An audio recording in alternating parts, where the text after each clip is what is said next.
আমাৰ ছাত্ৰ ছাত্ৰীসকল, আশা কৰোঁ তোমালোক পৰীক্ষাৰ কাৰণে পঢ়ি আছা, ফাৰ্ষ্ট ইউনিট টেষ্ট পৰীক্ষা।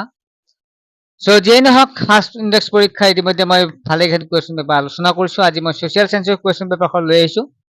আগৰ কুৱেশ্যন পেপাৰ যদি তোমালোকে এনচাৰবিলাক পোৱা নাই বা কুৱেশ্যন পেপাৰ চোৱা নাই, তেতিয়াহ'লে তোমালোকে প্লে লিষ্টত গৈ কিনে চাব পাৰিবা। এতিয়া প্ৰথম প্ৰশ্নটো আছে ইতিহাসৰ, যিটো তোমালোকে জানা ইতিহাস এটা থাকে, তাৰপিছত ৰাজনৈতিক আৰু অৰ্থনৈতিক বিজ্ঞান, আৰু নেক্সট থাকে দ্বিতীয় খণ্ড হৈছে ভূগোল। গতিকে প্ৰতিটো খণ্ডত ধুনীয়াকৈ দিয়া আছে। এনেকুৱা প্ৰশ্ন ধুনীয়া কমেণ্ট পাবা। প্ৰথমে এইটো 1498 খ্ৰীষ্টাব্দৰ বিশ্বৰ ঐতিহাসিক ঘটনাটো কি আছিল, আৰু এনচাৰটো তোমালোকে লিখিব পাৰিবা। ইয়াৰ ঘটনাটো আছিল ভাস্কো দা গামাই ইউৰোপৰ পৰা ভাৰতলৈ জলপথ আৱিষ্কাৰ কৰিছিল। বিটো আছে বাণিজ্যিক অনুমতি বিচাৰি ভাৰতত প্ৰৱেশ কৰা প্ৰথম ইংৰাজ ব্যক্তিজন কোন আছিল। এই এনচাৰটো হ'ব বাণিজ্যিক অনুমতি বিচাৰি ভাৰতলৈ অহা প্ৰথম ইংৰাজ ব্যক্তি আছিল কেপ্টেইন উইলিয়াম হকিংছ। 3 নম্বৰ প্ৰশ্নটো আছে ইংৰাজ ইষ্ট ইণ্ডিয়া কোম্পানীয়ে ভাৰতত কোন ঠাইত বাণিজ্যিক কেন্দ্ৰ স্থাপন কৰিছিল।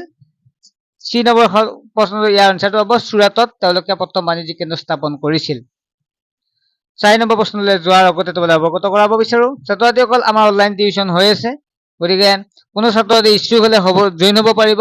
আমাৰ এটা কাৰণে ভাল লাগিছে যে বহু গাৰ্জেন বা ষ্টুডেণ্টে আমাক উৎসাহিত কৰিছে বা ক্লাছবিলাকক প্ৰশংসা কৰিছে। এইটো কাৰণে তেওঁলোকে যিখিনি বিচাৰিছিল আমাৰ ক্লাছৰ মাজত পাইছে মাত্ৰ 299 টকাত।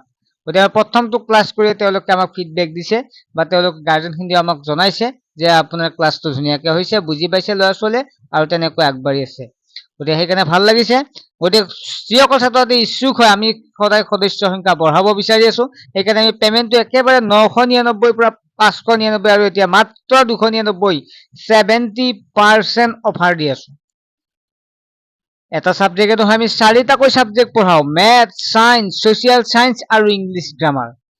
আৰু ইচ্ছুক ছাত্ৰ ছাত্ৰীসকলে যিটো নাম্বাৰ দেখা পাই আছে 9394628219, এই নাম্বাৰটো SMS কৰি তোমালোকে শীঘ্ৰে জইন হৈ ল'ব পাৰিবা। গতিকে ছাত্ৰ ছাত্ৰীসকল দেৰি নকৰি এতিয়া SMS কৰা তোমালোকে তোমাৰ নামটো আৰু ক্লাছটো দিবা। আৰু ক্লাছবিলাক অফাৰ বহুদিন নাই, মাত্ৰ কেইদিনমানৰ কাৰণে দিয়া হৈছে। বহু ছাত্ৰ ছাত্ৰীৰ ৰিকুৱেষ্ট কমেহে আমি 299 কৰা গৈছে মাত্ৰ কেইদিনমানৰ বাবে। যদি তোমালোকে এইকেইদিন ভিতৰত জইন নোহোৱা, তেতিয়াহ'লে এই অফাৰৰ পৰা বঞ্চিত হ'ব লাগিব। আৰু তোমালোকে যিটো বিচাৰিছা আটাইখিনি পাবা, নোটছ পাতি সম্পূৰ্ণ ক্লাছ মানে চেপ্টাৰ ৱাইজ ক্লাছ পাবা। আৰু ইয়াৰ উপৰি তোমালোকে লাভ কৰিব পাৰিবা নোটছ পাতি PDF ফৰ্মত। গতিকে তোমালোকে জানাই, গতিকে ইচ্ছুক ছাত্ৰ ছাত্ৰীসকলে SMS কৰিলে হ'ল, তাতে মই ডিটেইলছখিনি তোমালোকক পঠিয়াই দিম। আৰু 299 টকা পেমেণ্ট কৰি মোক স্ক্ৰীনশ্বট দিয়াৰ লগে লগে গ্ৰুপত এড কৰাই দিম, আৰু তাতে আমাৰ লাইভ ক্লাছ নোট পাতি সম্পূৰ্ণ পাই যাব।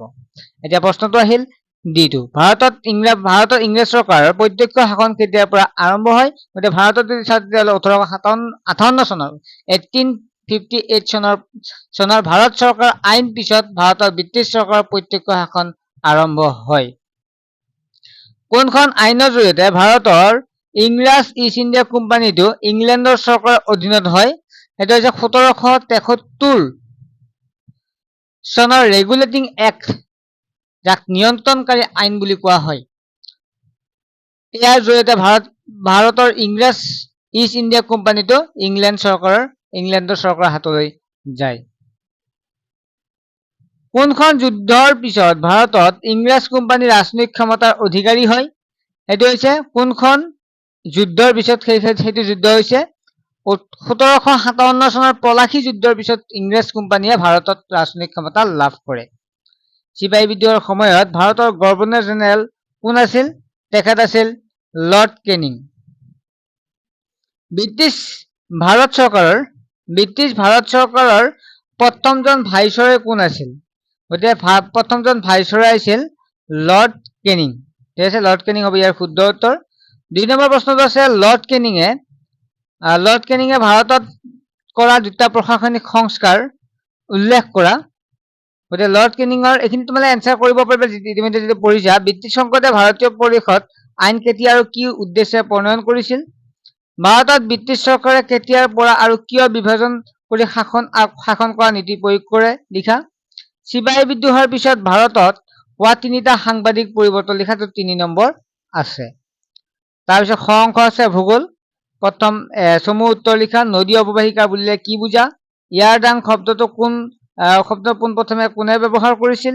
চুনামি কি, ভূমিকম্প আৰু অগ্নেয় অধিকৰণ কিয় আভ্যন্তৰীণ কাৰক বুলি জানে। চুনামি হওক বা চুনামি তোমালোকে গমে পাইছা, চুনামি হৈছে সাগৰ তলত হোৱা ভূমিকম্প। ভূমিকম্পৰ আগ্নেয় অধিকৰণ কিয় আভ্যন্তৰীণ কাৰক বুলি কোৱা হয়, এইবিলাক পঢ়াইছোৱে মই। যিবিলাক যিহেতু আমি ভূমিৰ তলত হয়, মাটিৰ তলত যিহেতু এইবিলাক হয়, আমি দেখা নাপাওঁ, সেইকাৰণে আভ্যন্তৰীণ কাৰক বুলি কয়। ইনচেলবাৰ্গ কি, যে মৰুভূমিত থকা অকলশৰীয়া পৰ্বতকে আমি ইনচেলবাৰ্গ বুলি কওঁ। হিমবাহ কাক বোলে, ই কেই প্ৰকাৰ, আমি হিমবাহৰ বিষয়ে পঢ়ি আহিছো। উপকূল ৰেখা কাক বোলে, পৃথিৱীৰ মুঠ উপকূল ৰেখাৰ দৈৰ্ঘ্য কিমান। অৱৰ্ষণ কাক বোলে, অৱৰ্ষণৰ ফলত সৃষ্টি হোৱা অৱয়ৱৰ নাম লিখা। এইবিলাক তোমালোকে মুখস্থ কৰিবই নালাগে, যিসকলে আমাৰ ক্লাছত জইন হৈ ক্লাছ কৰিছিলে, এইবিলাক ধুনীয়াকে মই তোমাৰ টেকনিকত বুজাই দিছো। নদী আৰু হিমবাহৰ মাজত দুটা পাৰ্থক্য লিখা। গ্ৰাফ কি, চিত্ৰ আঁকি বিভিন্ন শ্ৰেণীৰ গ্ৰাফ দেখুওৱা, য'ত 4 নম্বৰ আছিল একেবাৰে সহজ। গ অংশ ৰাজনীতি বিজ্ঞান আৰু অৰ্থনৈতিক বিজ্ঞান। অতি চমু উত্তৰ লিখা, য'ত 1 পূৰণ 7 7 নম্বৰ আছে।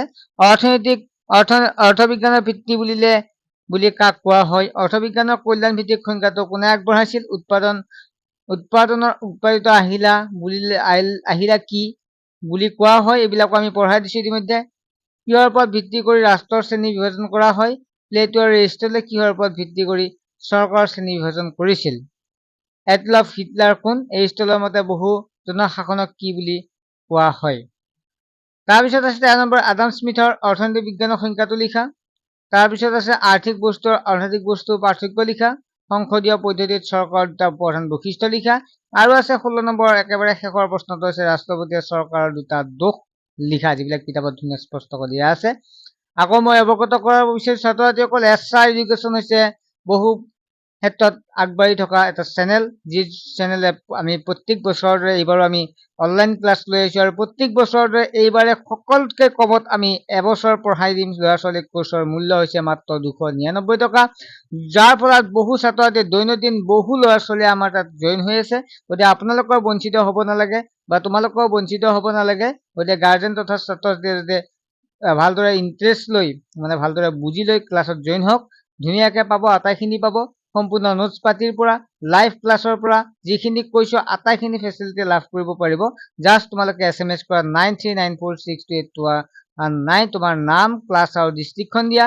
লগে লগে QR কোড এটা পঠিয়াই দিয়া হ'ব, তাতে তোমালোকে মাত্ৰ 299 টকা পেমেন্ট কৰাৰ লগে লগে ক্লাছবিলাক উপলব্ধ হ'ব। ঠিক আছে, নেক্সট এটা ভিডিঅ'ত লগ পাম।